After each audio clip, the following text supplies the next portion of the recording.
자, 말씀을 위해서 기도하겠습니다.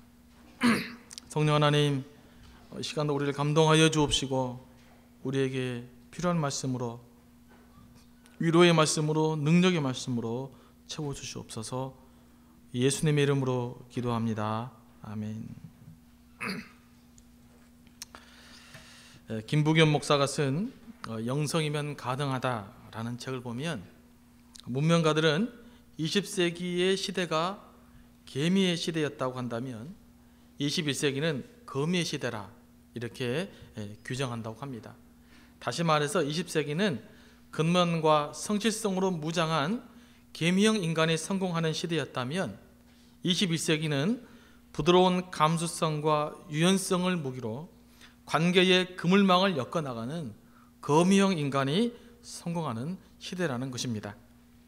현대사회를 소셜 네트워크 소사이어티 시대라고 합니다.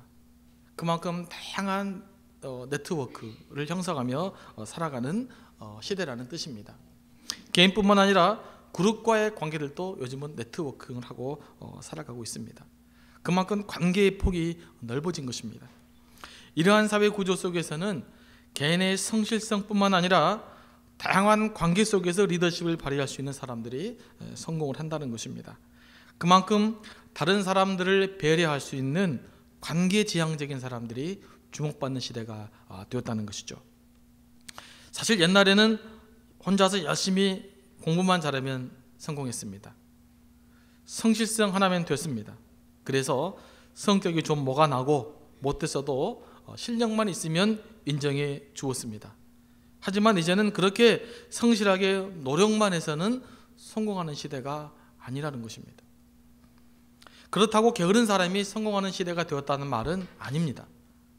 물론 기본적으로는 부지런하고 성실해야 합니다. 그러나 그 성실함이 자기만을 위한 이기적인 것이 되고 다른 사람들과의 관계를 고려하지 않게 될 때에 예전처럼 성공할 수 없다는 이야기입니다. 그래서 요즘은 엄밀한 의미에서 자수성가는 불가능하다, 이런 이야기까지도 돌아다니고 있습니다. 현대가 이렇게 다양한 네트워크, 다양한 관계를 맺고 살다가 보니까 이런 시대에 가장 필요한 인간상이 뭐냐? 바로 이 부드러운 감수성과 유연한 사고의 유연성을 가진 사람들이라고 합니다. 모성적인 본능을 가지고 다른 사람들의 감정을 잘 이해하고 사고의 틀이 유연해서 변화에 대한 적응력과 수용성이 뛰어난 사람들이 필요하다는 것입니다. 사실 정보사회로 갈수록 컴퓨터에 대한 의존성이 강화되어 있습니다. 강조되어져 있었습니다. 그러므로 요즘 사람들에게 요구되는 것은 뭐냐면 컴퓨터가 감당해낼 수 없는 그런 창조적인 능력을 사람들에게 원하는 거예요. 왜냐하면 컴퓨터가 정보가 너무 발달되니까 기존의 기계적인 방법으로는, 아날로그적인 방식으로는 인간이 컴퓨터를 뛰어넘을 수 없기 때문에 컴퓨터가 감당할 수 없는 그런 인간의 창조적인 사고 능력을 요즘은 원하는 시대인데, 이런 창조적인 능력이 있어서 가장 중요한 것이 뭐냐면 이 부드러운 감성, 그 다음에 사고의 유연성, 모든 것을 긍정적으로 수용하고 변화시킬 수 있는 그런 능력이 매우 필요하다는 것입니다. 현대적인 리더십에 있어서 유머와 감성이 중요한 이슈가 되어지는 것은 그만큼 우리 사회가 관계지향적인 사회로 발전해 나가고 있다는 것을 의미하기도 합니다. 일방적인 개인의 능력보다는 타인과 관계를 맺고 네트워크를 형성하는 것이 중요하다 보니까 유머가 중요하고 감성 터치가 중요하게 된 것이에요. 그래서 상대방의 감성을 열어서 상대방의 창조적 에너지를 끌어가기 위해서는 유머와 감성 터치가 매우 중요한 리더십의 덕목으로 들어있게 된 것입니다. 우리나라 사람들이 잘 못하고 있는 것이 바로 관계성입니다. 관계를 맺어도 주로 권위주의적으로 맺고 주로 자신의 이익을 위해서 관계를 맺습니다. 그래서 한국 사람들의 관계는 끼리끼리 문화가 누구보다도 강해져 버렸죠. 관계는 서로 주고받는 것인데 다른 사람들과의 관계를 통해서 얻을 유익만 생각하다 보니까 주는 것이 약해지고 모든 것이 단기적이고 모든 것이 이기적이 되어져 버린 것입니다. 그래서 장기적인 안목의 관계성을 맺는 것이 매우 힘들어진 사회가 된 것이 우리나라 사회가 극복해야 될 하나의 큰 문제인 것입니다. 그래서 혼자는 똑똑한데 동료들을 이끌어가지 못합니다. 혼자는 잘 나갔는데 모두 함께 어우러서 공동된 목표와 비전을 만들어가는데 아주 영향력이 매우 부족합니다. 집단의식은 강한데 그것이 지나치게 지역적이고 폐쇄적이어서 오히려 그런 집단의식 때문에 관계의 다양성을 형성하지 못합니다. 그래서 한국 사회의 리더십이 사라져가고 있는 거예요. 이제는 개인의 뛰어난 리더십이 더 이상 그 능력을 발휘할 수 없는 시대임에도 불구하고 여전히 몇몇 개인들의 뛰어난 사람들을 찾고 있기 때문에 오히려 한국 사회가 더 큰 혼동 속에 빠져가고 있다고 어떤 사람들은 진단을 합니다. 요즘이야말로 이런 다양한 네트워크 속에서 관계지향적인 리더십을 가지고 모든 사람들을 함께 이끌어갈 수 있는 사람들이 탁월한 능력을 발휘하는 시대에 처하게 된 것입니다. 부드러운 감성과 유연한 사고에 반대되는 말이 있습니다. 성경에서 그것을 뭐라고 표현하냐면 완고함이라고 말합니다. 성경에서 최악의 리더십을 발휘한 사람이 있습니다. 누군지 아십니까? 구약에서 출애굽기에 보면은 최악의 리더가 나와요. 그가 모세 시대의 바로입니다. 바로의 특징은 성경에서 그는 완고했다. 그래서 하나님의 말씀을 듣지 못하고 모세의 말을 듣지 못하고 자기 고집대로 행했다. 그 결과 어떻게 됐습니까? 이집트에는 수많은 장자들이 목숨을 잃어야만 했고 수십만의 군사들이 홍해에 빠져서 죽어야만 했습니다. 뭐 때문에요? 바로의 완고함으로 인해서 이렇게 엄청난 피해를 이집트 사회에 발생하게 만든 것입니다. 성경은 이렇게 완고함을 교만이라고 말하고 이러한 경험이 넘어짐의 앞잡이라고 이야기하고 있습니다. 오히려 이렇게 완고함이 있으면 그로 인해서 교만이 생겨나고 이로 인해서 넘어지게 되어지고 하나님의 심판이 대상이 된다는 것입니다. 여러분, 완고한 것과 소신이 있다고 하는 것은 다른 말입니다. 완고하다는 것은 옳고 그름에 대한 분별 없이 무조건 자신의 주장을 굽히지 않은 것을 이야기하고, 소신이라는 것은 옳은 것을 타협하지 않고 지키는 것을 이야기합니다. 진리를 거짓과 타협하지 않는 것은 소신입니다. 그러나 자기 고집을 굽히지 않는 것은 완고함입니다. 소신은 우리 그리스도인들이 지켜야 될 덕목입니다. 그러나 완고함, 우리 그리스도인들이 버려야 할 덕목인 것입니다. 여러분, 혹시 자신이 소신이 있다고 생각하시는 분들은 내가 참 소신이 있는지 아니면 나는 완고한 사람인지 다시 한번 체크해 볼 수 있게 되기를 원합니다. 오늘 본문에서는 이집트에서 요셉과 형제들이 화해하는 모습을 보여주고 있습니다. 여기 오기 전에 요셉의 형제들에게는 몇 가지 사건이 있었습니다. 간단하게 살펴보면 가나안에 큰 흉년이 들어서 요셉의 형제들이 이집트에 양식을 사러 갔습니다. 양식을 사러 갔을 때 그 양식을 총괄하는 사람은 요셉이었습니다. 요셉은 부지 중에 만나게 된 형제들을 알아보았지만 요셉의 형제들은 그가 누구인지 알지 못했습니다. 설마 그가 자신들이 구덩이에 버렸던 그런 요셉이라고는 전혀 생각하지 못했던 것입니다. 요셉은 계속해서 자신의 신분을 속인 채로 가족의 소식을 더 알고 싶어서 형제들에게 염탐꾼이 아니냐고 신문했습니다. 그때 요셉의 형제들은 매우 당황했습니다. 갑자기 염탐꾼이라는 누명을 쓰게 되었으니 얼마나 황당했겠습니까? 그래서 그들은 자신의 무혐의를 증명하기 위해서 요셉에게 자신의 가족에 대한 모든 이야기들을 다 해줍니다. 그래서 이제는 오해가 풀렸으리나 생각했는데 엎친 데 덮친 격으로 자신의 이야기를 가만히 들었던 요셉이 너희들이 염탐꾼이 아님을 증명하려면 너희들이 말했던 그 베냐민을 데리고 와라, 이렇게 이야기한 것입니다. 그때 자라보고 놀란 가슴 헛뚜껑 보고도 놀란다고 요셉이 막내 아우 베냐민을 데려오라고 했을 때 요셉의 형제들은 그 옛날 자신들이 요셉에게 저질렀던 잘못을 깨닫게 됩니다. 그리고 말합니다. 이 모든 것이 우리가 그 옛날 요셉에게 했던 그 죄의 대가를 받는 것이라고 그들은 두려워했습니다. 사실 양심이 살아있는 한 사람들은 자신들이 지은 죄에서 자유로울 수가 없습니다. 아마도 요셉의 형제들은 질투와 시기심으로 인해서 요셉을 노예로 팔아버린 자신들의 죄에 대해서 매일매일 죄책감을 가지고 살았을 것입니다. 물론 그런 죄책감을 눌렀겠지만 그러나 아버지가 베냐민을 더 애착하는 모습을 보면서 그들은 요셉에게 있던 그 무언의 죄책감들을 가지고 살아야만 했을 것입니다. 이런 죄책감들이 그들이 염탐꾼으로 몰려 요셉에게 베냐민을 데리고 와서 자신들의 순수함을 증명하라고 했었을 때 결국 폭발하고 맙니다. 이렇게 자기들끼리 한 이야기를 요셉은 자신의 통역형을 들어서 전해 들었습니다. 이러한 형제들의 반응을 접한 요셉은 복받쳐 오르는 감정을 주체할 수 없어서 남몰래 자기 방에 들어가서 울었습니다. 형제들에게 분한 감정이 들기보다는 형제들이 고뇌하는 모습을 보고 아마 슬픔과 연민과 또 여러 가지 감정들이 교차했을 것입니다. 아직까지 요셉은 자신의 신분을 감추었고 베냐민을 데려오게 하기 위해서 시므온을 다시 감옥에 벌모로 붙잡아 넣고 형제들을 풀어주게 됩니다. 너희들이 베냐민을 데려와서 너희의 순수함을 증명하면 시므온을 풀어주겠다. 하지만 베냐민을 설득해서 데리고 오는 일은 쉽지가 않았습니다. 왜냐하면 야곱이 이 형제들을 믿지 못했기 때문입니다. 요셉도 이랬는데 베냐민마저 어찌 되면 안 되니까 이 형제들의 말을 믿지 못했습니다. 형제들은 그것을 이미 알고 있었습니다. 그래서 근심과 걱정으로 아버지께 이야기했습니다만 야곱은 형제들의 이야기를 들어주지 않았습니다. 너희들이 요셉도 죽여놓고 베냐민까지 어떻게 하려고 하느냐, 도저히 너희들을 못 믿겠다.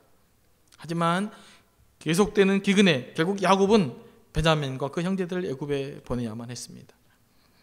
그 형제들은 베냐민을 데리고 요셉의 집으로 갔습니다. 먼 발치에서 베냐민이 보였을 때 요셉은 또 감정이 복받쳤습니다. 그래서 혼자 또 자기 방에 가서 울었습니다. 하지만 내색을 하지 않으려고 얼굴을 씻고 형제들에게 만찬을 베풀어 주었습니다. 요셉의 형제들이 하루 저녁을 모처럼 편안하게 보내는 동안 요셉은 청지기를 지켜 동생 베냐민의 양에 돈과 요셉의 은잔을 놓아 넣어두었습니다. 아마 요셉은 베냐민만큼은 자기와 함께 살고 싶었던 것 같습니다.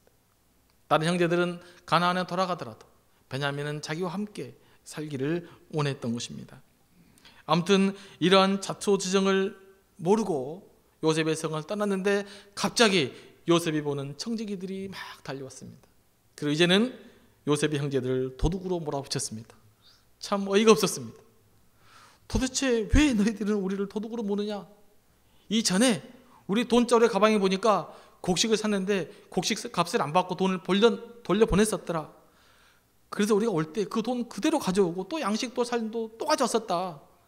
그런데 우리가 뭐 하려고 요셉의 물건을 훔치겠느냐? 라고 이야기합니다. 그러면서 유다가 나서서 이렇게 이야기합니다. 우리 형제 중에 누구든지 요셉의 물건이 나오면 그가 요셉의 종이 되리라. 그래서 자루장을 다 뒤져봤습니다. 그런데 웬일입니까? 베냐민의 자루에서 요셉의 은잔이 튀어나온 것입니다. 그래서 말은 지켜야 되고 현장범이 되어져 버린 것이죠.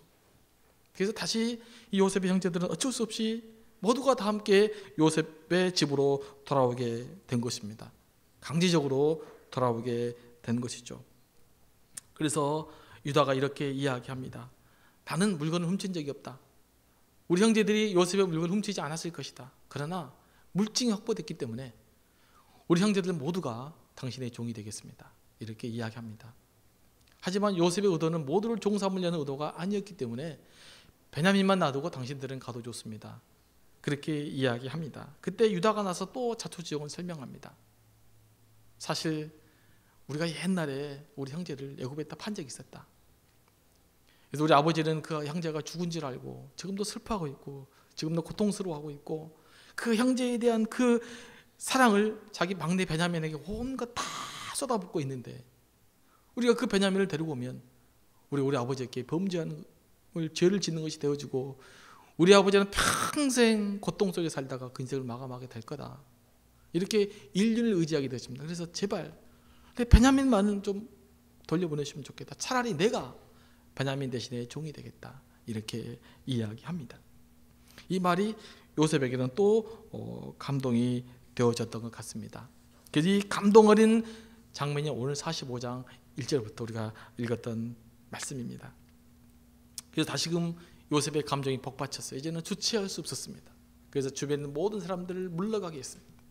이제는 요셉과 그 형제들만 남았습니다. 그래서 형제들에게 이야기합니다. 형님, 제가 동생입니다. 제가 당신들의 아우입니다. 그렇게 이야기하면서 오늘 말씀 보니까 통곡을 하고 울었다. 항상 운 거예요. 어디까지? 바로의 공에도 들려있고 에집트에 있는 모든 사람이 들을 정도로 크게 울었습니다. 아마 요셉은 형제들에게 대한 원망 때문에 운 것이 아니었습니다. 객지를 타향살이를 하다가 가족들이 그리웠을 것입니다. 비록 형제들이 내게 못된 짓 했고 나를 죽이려고 했고 나를 굉장히 못살게 만들었지만 그럼에도 불구하고 그들이 나의 형제라는 사실 하나 때문에 요셉은 감동을 받고 그들을 만나서 특별히 유다의 모습을 통해서 형제들이 변화된 모습을 좀 보여주지 않습니까? 이들의 모습에 요셉은 감동을 받았던 것 같아요. 그래서 그 애틋한 형제의 애를 못 이겨서 크게 통곡을 하며 울게 되어진 것입니다. 저는 이 요셉에게서 진정한 형제가 무엇인가 이런 것들을 발견하게 됩니다. 요셉은 과거에 자기 형제들에게 일방적으로 당했었습니다. 그들의 음모로 생명의 위기를 겪었고 결국은 노예로 팔리게 되었습니다. 그 마음에 형제에 대한 원한이 사무칠 수 있는 상황이었습니다. 그럼에도 불구하고 놀라운 사실은 요셉은 자기를 그렇게 핍박하고 증오했고 그리고 자기의 인생을 무참하게 짓밟았던 그 형님들을 여전히 변함없는 형으로 의식하고 있었고 형으로 고백했다고 하는 사실입니다. 사실 요셉의 정체를 알게 되어졌을 때 요셉의 형제들이 얼마나 놀랐겠어요. 더구나 일련의 상황들을 종합해 보면 이 모든 일들이 요셉에 의해서 벌어진 일인데 다시 요셉의 집으로 붙잡혀 오게 되어졌으니 아마 이제는 끝이다 이렇게 생각했을 것입니다. 그런데 오늘 본문 4절을 보시기 바랍니다.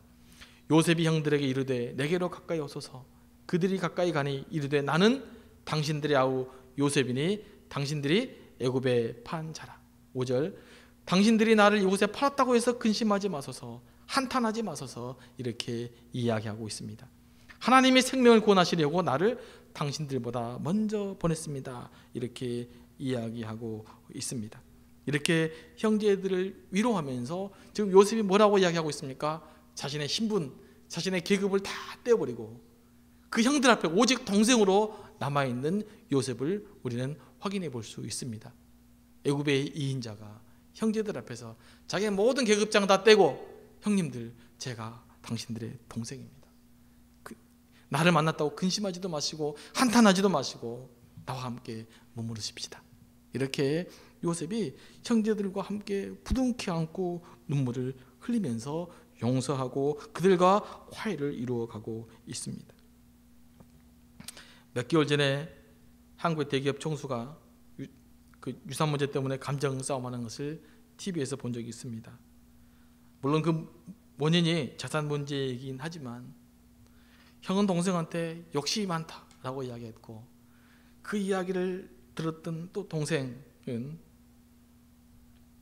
감히 그가 내 이름을 부를 수 없다 이렇게 이야기하고 그는 내 얼굴을 똑바로 더 쳐다보지 못할 사람이다 라고 감정 싸움들이 크게 벌어졌던 일들이 대대적으로 보도된 적이 있었습니다. 이 앞에서 형제 간의 의가, 형제애가 무너지는 모습을 우리는 볼 수가 있었습니다. 그러나 요셉은 그 정도 이익이 아니라 자기의 인생을 짓밟으려고 했던, 자기 인생을 완전히 무너뜨리게 했던 그 형제들을 그렇게 대하는 것이 아니라 어떻게 대하고 있습니까? 용서하고 사랑하고 화해하는 모습을 우리에게 보여주고 있는 것입니다. 참 대단한 모습을 우리에게 보여주고 있는 것입니다. 이런 요셉이 마인드가 있었기 때문에 하나님이 요셉을 크게 저는 사용하신 것이라고 믿습니다. 오늘 말씀을 보니까 요셉은 눈물이 많은 사람이었습니다. 형제들을 만난 과정에서 자신의 감정을 주체할 수 없어서 성경에 보니까 4번이나 울었습니다. 눈물이 많다는 것은 가슴이 따뜻하다는 것을 의미합니다. 가슴이 따뜻해서 그 형제들을 원망할 수 없고 미워할 수 없고 그러나 수많은 교차된 감정을 울음을 통해 다 씻어냈던 것입니다. 요셉이라고 회한이 없었겠습니까? 요셉이라고 원망이 없었겠습니까? 요셉이라고 복수하고 싶은 마음이 없었겠습니까? 하지만 요셉은 형제를 볼 때 그 모든 것보다 그들이 내 형제가 살아있어서 현장에서 같이 만났다는 사실들이 너무나 감사하고 너무나 감동스러웠기 때문에 눈물로써 그들의 모든 회한과 아픔과 서러움을 다 씻어내버렸던 것입니다. 이게 요셉의 위대한 장점인 것입니다.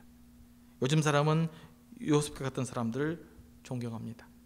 개인적으로 추진력 있고 똑똑해서 일을 잘하는 사람들보다는 요셉과 같이 부드러운 감성을 가지고 마음으로 사람을 이해할 수 있는 사람, 바로 이런 사람들을 리더로 존경하기를 원합니다. 이런 사람들이 자신들의 공동체의 리더가 되어주기를 원합니다. 요셉에게는 이러한 리더십이 있었기 때문에 하나님의 위대한 지도자가 될 수 있었습니다. 대중가요 가사에도 이런 가사가 있습니다. 누가 나와 같이 함께 울어줄 사람 있나요? 세상 사람들은 자신들이 고통당하고 상처투성이에 놓여 있었을 때 자기와 함께 울어줄 수 있는 그 누군가를 찾고 있는 것입니다. 이 시대에 우리 그리스도인들 해야 될 일이 있다면 상처받고 고통받은 그 영혼들을 찾아가서 함께 울어주는 일을 해야 됩니다. 같이 함께 울어주고 눈물로써 그들의 상처와 아픔을 씻겨낼 수 있는 우리 그리스도인들의 감성이 회복되어야 되리라고 믿습니다. 교훈하고 훈계한다고 해서 위로받는 것이 아니라 내 아픔, 내 상처 이해해주고 나와 함께 울어주신 그 사람들은 따르게 되었고 존경하게 되었고 그 사람을 통해서 영향을 받을 수 있게 되기 때문입니다. 오늘 우리 교회가 무엇보다도 요셉과 같은 그런 이 관용의 마음, 그런 화해의 마음, 그런 용서의 마음들을 회복할 수 있게 되기를 원합니다. 이래야 우리가 영향력을 발휘할 수 있는 것입니다. 이것이 바로 그리스도인다운 삶을 살아가는 삶의 방식인 것입니다. 그러면 요셉이 어떻게 형제들을 용서하고 형제들과 화해할 수 있었겠습니까? 그 능력은 어디서 나왔겠습니까? 요셉이라고 사람이 아닙니까? 요셉이라고 감정이 없었겠습니까? 요셉이 무슨 요셉이라고 자기가 신이 아니지 않습니까? 요셉도 모든 감정들이 있었을 것입니다. 그런데 요셉은 그것을 극복할 수 있는 영적인 힘이 있었습니다. 그것이 뭡니까? 7절 말씀, 8절 말씀 보겠습니다. 하나님의 큰 구원으로 당신들의 생명을 보존하시고 당신들의 후손을 세상에 두시려고 나를 당신들보다 먼저 보내셨나니 그런즉 나를 이리로 보낸 이는 당신들이 아니요 하나님이시라. 이렇게 고백하고 있습니다. 요셉은 자기 인생을 개입하시고 인도하시는 하나님의 섭리를 믿었습니다. 그것이 요셉의 다른 모든 형제들을 이해할 수 있는 이해의 능력이고 이해의 근거였습니다. 비록 형제들이 자기들 시기와 질투로 해서 요셉을 팔아넘겼지만 하나님은 그런 형제들의 잘못까지도 이용하셔서 하나님을 위해서 크게 들었었다는 사실들을 요셉은 믿고 있었던 것입니다. 아무리 어려운 일이 벌어졌어도 그것은 결국 하나님의 섭리 안에 있었다는 것을 요셉은 믿고 있었던 것입니다.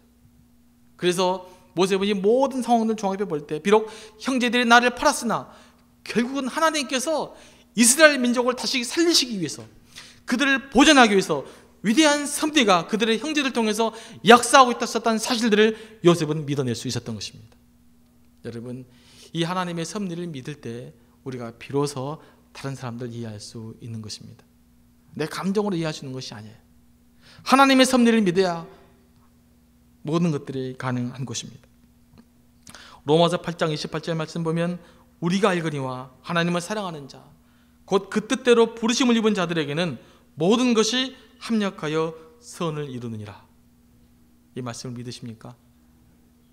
여기서 모든 것이 합력하여 선을 이룬다는 말은요, 모든 좋은 일이 합력하여 선을 이룬다는 말이 아닙니다. 모든 아픔과 모든 슬픔과 모든 절망과 모든 좌절의 순간들조차도 하나님의 사랑하심을 입은 자들에게는 결국은 선으로 바뀔 것이라고 하는 사도 바울의 확신이 이 고백 속에 들어있는 것입니다. 여러분, 때로 우리 인생살이 하다 보면 때로 우리의 삶을 살다 보면 사람들에게 상처를 받고 이해할 수도 없고 원망도 받고 또는 슬픔도 당하며 살아갑니다. 그럼에도 불구하고 하나님 우리에게 뭘 요구하시냐면 요셉과 같이 용서하고 화해할 것을 요구하고 있습니다. 뭐 때문에요? 이 모든 것을 합력하여 선을 이루실 분은 내가 아니라 하나님이시기 때문에 그렇습니다. 여러분이 여기까지 살아온 것도 결국 하나님의 인도하심 때문에 여러분 여기까지 살아오게 되어졌다고 하는 그런 믿음을 가질 수 있게 되기를 원합니다. 사람은 언제 유연성 있게, 언제 따뜻한 감정 갖게 되냐면요, 하나님이 내 인생을 책임져 주시고 모든 것이 합력하여 선을 이루는 그 하나님 안에 있을 때만이 우리가 비로소 다른 모든 사람을 수용하시는 마음의 그 큰 그릇을 갖게 될 수 있는 것입니다. 이 시대에는 조금 전에도 언급했다시피 정말 관계지향적인 사람들이 필요한 시대입니다. 다른 사람의 감정을 이해하고 그들의 감정을 터치해주고 그들과 함께 울어주고, 그래서 다른 모든 사람들의 능력들을 존중하고 그 능력들을 종합해서 하나님의 일과 자신들의 어떤 비전들을 감당해낼 수 있는 그 능력을 갖출 수 있는 사람들이 필요합니다. 그러기 위해서는 유연한 사고, 즉 유연성을 갖춰야 되고, 다른 사람을 깊이 이해할 수 있는 이해의 능력이 우리에게 필요하고, 다른 사람 관계를 매우 소중하며 여기며 살아가야 될 것입니다. 이럴 때 가장 필요한 것이 요셉과 같은 그런 심성입니다. 우리가 하나님의 섭리를 믿고 요셉 같은 마음으로 여러분의 삶 가운데서 승리하며 하나님의 축복받는 삶들을 살 수 있게 되기를 간절히 원합니다. 기도하시겠습니다. 사랑하는 하나님 아버지, 감사합니다. 이 시간도 요셉을 통해서 우리를 일깨워 주옵시고 우리에게 교훈하여 주심을 감사합니다. 하나님, 때로는 숱한 원망이 있고 숱한 아픔이 있고 겪지 말아야 될 고난들을 많이 겪게 됩니다. 하나님, 그러나 이 모든 것들도 하나님의 섭리 안에 있음을 저희들이 믿습니다. 이 믿음 가지고 우리가 승리할 수 있도록 인도해 주옵시고 요셉과 같은 그런 화해의 정신을 가지고 우리 삶 가운데 그리스도의 영향력 있는 삶을 살아가시도록 주님께서 복 주옵시기를 간절히 바라옵고 예수님 이름으로 기도합니다. 아멘.